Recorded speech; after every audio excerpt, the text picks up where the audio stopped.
particular, what gives you confidence, about you and your guys going into this game? Just how we've shown up as a defense these past 2 weeks, shown up as a team. This previous game faced a little adversity going into the halftime, 14-10. I think that was the most resilience we showed in a while, being able to battle back and do the things that we do. I just think as a defense, we've been on one line and just all in the same shared mind and same mindset and same goal. I think we've been firing on all cylinders as a defense and playing well. So I have more confidence than ever. I always have confidence in our group, but I have a lot of confidence going forward.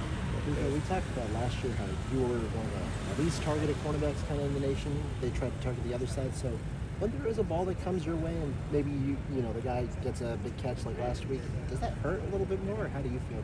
No, not at all. It's football. At the end of the day, I pride myself on trying to be a shutdown corner, and that's what I want to do. But obviously, some players guys are going to make they're talented players too. So I don't get upset about that. As long as I know I can finish, I always got to play with that next play mentality. Because if you're down on yourself at corner, they're going to keep targeting you, and it's going to go downhill from there. Obviously it sucks to give up plays, but I'm always in the next play mentality, and I just got to stop it the next time they come at me. It feels like so far, at least for the first 2 weeks, Coach Tressel's putting a lot on those secondary kind of to play in man-to-man coverage, but to also have those kind of responsibilities with how you guys are playing the fronts. Have you kind of seen that in the back end, and what does that kind of mean for the cornerback in this defense? I think it's everything you want as a corner. Obviously Coach Tressel and just the defensive staff is putting more pressure on us and more pressure on our secondary with the from multiplicity and just different things that we're scheming up. And I like it. We're giving the quarterbacks a lot of different looks, confusing quarterbacks, and just giving the opportunity to compete and put different things on film. And so I really like it a lot. I think Coach Tressel, Coach Fickle, and all the defensive coaching staff has done a really, really good job of putting us in position to make plays so far this year. First interception for Emilio, kind of what stood out to you from him, kind of whether it be kind of this past year, fall camp, first couple weeks? As I say all the time, just how much Emilio's grown.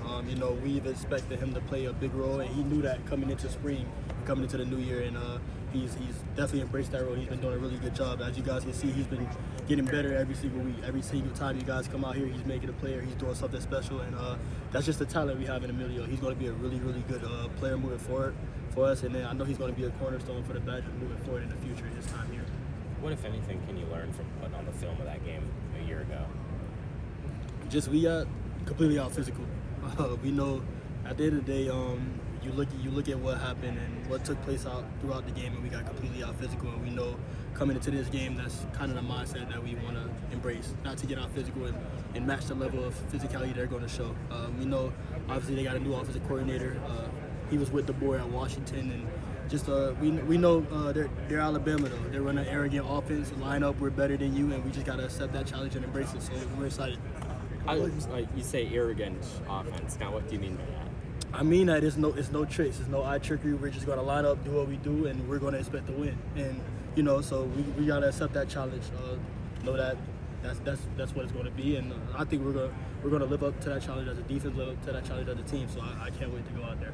Well, Williams is questionable, but you kind of got to prepare, I'm sure, for if he's going to play. What stood out on him last year? Obviously, him being a younger guy, he definitely came in with that veteran maturity. Like he was a third year or fourth year guy. So he's a good player. Obviously, a little lighter in the frame, but has really, really good speed, really good ball skills, adapts to the ball very well, and attacks it really well. Good route runner. He's a complete receiver in a way. So gotta be ready for that challenge in all ways if he plays too.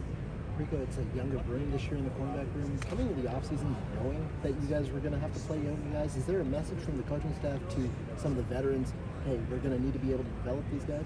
Oh, yeah, 100%. And we know as leaders, and whether that be in my room, linebacker, anywhere where there's younger guys that are expected to play bigger roles, we know we got to help them and hold them accountable to the standard that we're trying to impose as a defense. And we know that, it can't be no slack, whether that be they're a 1B, a 2, or a 3. Everybody has the opportunity to play. Guys go down, anybody can get thrown in there. So we got to have that mentality for them to be ready, and we have to preach that standard in all those rooms to make sure we're holding those guys accountable.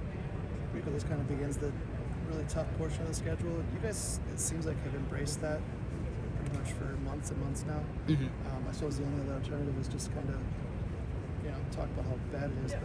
But why embrace it like you guys have? There's no way around it. no matter what the nation thinks, no matter what anybody thinks, we have to play those games. We know what people think about, we know how people judge us, don't think we have a chance and stuff like that. And it's, that's the best time to play football when you have nobody expecting you to do anything. So we know what the outside nation thinks about us, and we can't be more excited to prove people wrong, just as I said before. So, there's no way, as Coach Fick always preaches and reiterates throughout us, there's no way around them but through them. So we know that each and every game we got to attack it. It's a great opportunity to put what we want on film and showcase Badger football.